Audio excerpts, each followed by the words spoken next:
Ayol yaratilishi haqida. Alloh ayolni yaratayotganda u 6 kun kechroq ishladi. Shunda uning oldiga farishta kelib dedi: "Nima uchun bunga shuncha ko'p vaqtingni sarflayapsan?" Alloh javob berdi: "Men uni yaratishim uchun e'tibor berishim lozim bo'lgan jihatlarini ko'p.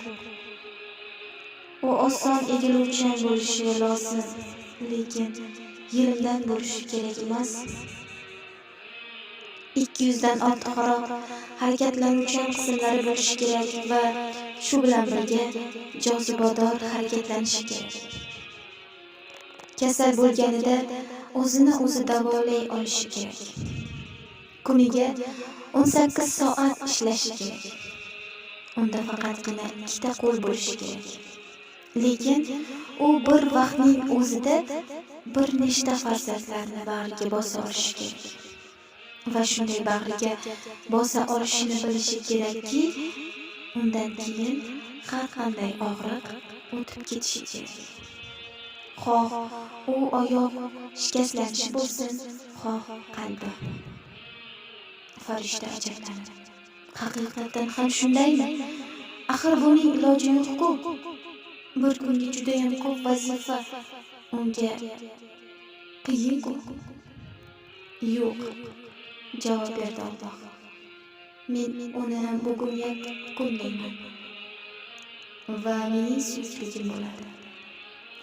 Farishta ayolga yaqinroq borib unga teginib ko'rdi. "Yo Rabbim, u shunchalar yumshoq."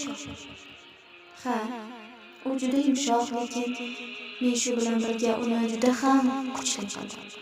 Sen hattoki xayolingga ham keltira olmaysan. U nimalarni yenga olishini va chiday olishini. Nozik ko'rinadi, lekin u katta kuchli. U o'ylashni biladimi?" so'radi farishta. Alloh javob berdi: "U nafaqat o'ylaydi, balki tushuntira oladi." Farishta ayolning yonog'iga teginib ko'rdi. "Ey Robbim, sen uni nosoz yaratib qo'ygan ko'rinasan. U oqib tushyapti." "Yo'q, u nosoz emas." Alloh farishtaning gapini to'g'riladi. "Bu uning ko'z yoshlari." "U nima uchun kerak?" so'radi farishta. "Ular uning qayg'usini, uning sevgisini, uning yolg'izligini, uning qiyinchiliklarini va g'ururini ko'rsatadi." Farishta haqiqatan